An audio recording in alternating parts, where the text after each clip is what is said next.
Fertility సెంటర్స్‌లో IVF మాత్రమే జరుగుతుందని, వచ్చిన ప్రతి పేషెంట్‌కి ఐవీఎఫ్ మాత్రమే చేస్తారు అని అనుకునే వాళ్ళ కోసం ఈ వీడియో. నేను డాక్టర్ ప్రియాంక చెవిటూరి, మీ ఫర్టిలిటీ సూపర్ స్పెషలిస్ట్‌ని.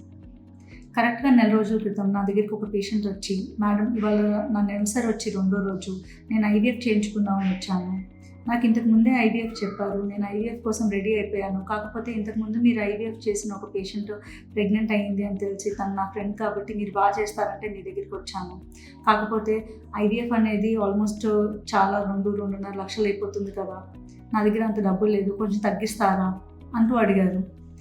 లోపలికి వస్తూనే అసలు మీరు ఐవీఎఫ్ అంటారేంటి, అసలు మీరు ఇంకా నాకు హిస్టరీ కూడా చెప్పలేదు, ఏంటి మీ ప్రాబ్లం ఏంటో కనుక్కుందాము అని చెప్పి అడిగినప్పుడు, పెళ్ళయి 11 ఏళ్ళు అయింది, నేను ఇట్లాగా 10 డాక్టర్ల దగ్గరికి వెళ్ళాను, అంతా కూడా ఫైనల్గా ఇన్నాళ్ళు ట్రై చేశారు కాబట్టి మీరు ఐవీఎఫ్ మాత్రమే చేయించుకోవాలి అన్నారు. అందుకని నేను ఐవీఎఫ్ చేయించుకుందాం రెడీ అయిపోయాను. అయితే ఇక్కడికి మీ దగ్గర కోసం వచ్చాను ఐవీఎఫ్ కోసం అని అన్నారు. నేను మొత్తం హిస్టరీ అంతా చూసిన తర్వాత ఐవీఎఫ్ చేయడానికి నాకు ఏ రీజన్ కనిపించలేదు ఆ పేషెంట్కి. అయితే ఆ పేషెంట్ మాత్రం 11 ఏళ్ళు అయింది పెళ్ళయి, నేను ఇప్పటిదాకా ప్రెగ్నెంట్ అవ్వలేదు అంటే కనుక ఐవీఎఫ్తో మాత్రమే ప్రెగ్నెంట్ అవుతారని, అట్ ద సేమ్ టైం వాళ్ళ ఫ్యామిలీలో ఇంకెవరో కూడా ఐవీఎఫ్ తోటి ప్రెగ్నెంట్ అయ్యారు కాబట్టి తను కూడా ఐవీఎఫ్ఏ చేయించుకోవాలి అని చెప్పి అనుకుంటూ ఉన్నారు. అయితే నేను మొత్తం చూసిన తర్వాత ఆ పేషెంట్ని చాలా కష్టం మీద ఒక్కసారి ఐయుఐ చేయడానికి ఒప్పించాను. ఐయుఐ అంటే ఏంటో కూడా ఆ పేషెంట్కి తెలియదు. ఐయుఐ అంటే హస్బెండ్ వీర్యకణాలు తీసుకొని వైఫ్కి ఓవ్యులేషన్ జరిగే టైంలో గర్భాశయంలో పెట్టడం. సో ఆ పేషెంట్ ఇటువంటి ఒక ట్రీట్మెంట్ ఉంటుందా అని అడిగారు. బట్ ఎనీవే ఆ పేషెంట్ అసలు కన్విన్స్డ్గానే లేరు.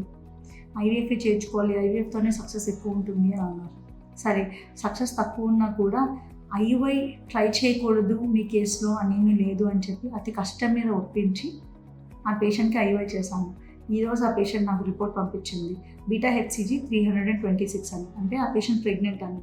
ఆ పేషెంట్ తర్వాత నాకు ఒక మెసేజ్ చేసింది, సో ఇలాంటి ఒక ప్రాసెస్ తోటి ప్రెగ్నెంట్ అవుతాననే విషయం నాకు తెలియదు మేడం, నేను అసలు నమ్మలేకపోతున్నాను నేను ప్రెగ్నెంట్ అని చెప్పి ఒక మెసేజ్ చేశారు. సో మీరందరూ అర్థం చేసుకోవాల్సింది ఏంటి అని అంటే, వచ్చిన ప్రతి పేషెంట్కి ఐవీఎఫ్ చేయరు.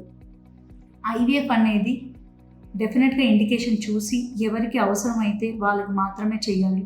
సక్సెస్ రేట్ ఎక్కువ ఉంది కదా అని చెప్పి ప్రతిదానికి ఆన్సర్ ఐవీఎఫ్ కాదు.